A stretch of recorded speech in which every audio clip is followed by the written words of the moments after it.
हूं दिबांजलि मोइत्रा। कांग्रेस एक ऐसी पार्टी जिसने सत्तारूढ़ मोदी सरकार के हर एक कदम पर उसकी आलोचना की, फिर चाहे वो नोटबंदी हो या फिर जीएसटी लागू करने जैसा बड़ा फैसला। कांग्रेस ने हमेशा बीजेपी को नीचा दिखाकर खुद को ऊपर उठाना चाहा।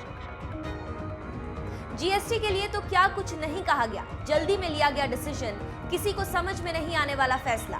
और अब कांग्रेस के ही एक नेता के जीएसटी कुछ ऐसी समझ में आ गई कि वो इसे लेकर एक बड़ी हेराफेरी कर बैठे। ये नेता हैं हरियाणा कांग्रेस प्रदेश अध्यक्ष डॉक्टर अशोक तंवर के करीबी मनोज अग्रवाल, जिन्होंने फर्जी बिलों की मदद से जीएसटी में थोड़ी बहुत नहीं बल्कि पूरी करीब 10 करोड़ रुपए की हेराफेरी की है, जिसके बाद उन्हें और उनके कारोबारी साथी को सेंट्रल जीएसटी विभाग की टीम ने गिरफ्तार कर लिया और जिला कोर्ट में पेशी के बाद दोनों को न्यायिक हिरासत में भेज दिया गया है।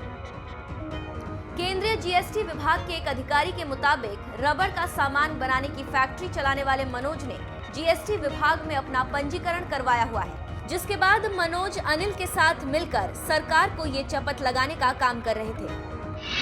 अनिल से सामान की जगह सिर्फ पर्ची लेकर मनोज इनपुट टैक्स क्रेडिट का लाभ ले रहा था। दोनों ही पिछले काफी समय से जीएसटी देने से बच रहे थे।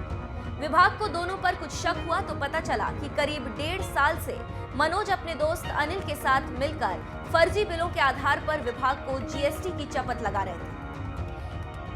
केंद्रीय जीएसटी विभाग की टीम ने शक के आधार पर बल्लभगढ़ स्थित अग्रवाल के ऑफिस पर छापा मारकर उन्हें गिरफ्तार कर लिया। फिर मनोज की निशानदेही पर ही अनिल की गिरफ्तारी हुई। दोनों का मेडिकल कराया गया, फिर कोर्ट में पेशी के बाद न्यायिक हिरासत में भेजा गया। सेंट्रल जीएसटी से जुड़े अधिकारियों ने मामले को लेकर किसी भी तरह की कोई भी जानकारी उजागर करने से मना किया है। तो देखा आपने किस तरह से जीएसटी को लेकर तमाम सवाल खड़े करने वाली कांग्रेस के अपने ही नेता अब सरकार को चपत लगाने के लिए किस हद तक जाकर चोरी को अंजाम दे रहे हैं। अब कांग्रेस की हालत संभाले नहीं संभल रही। वो सत्तारूढ़ बीजेपी से कुछ इस तरह बौखला गई है कि उसको नीचा दिखाने के लिए किसी भी स्तर तक जा रही है।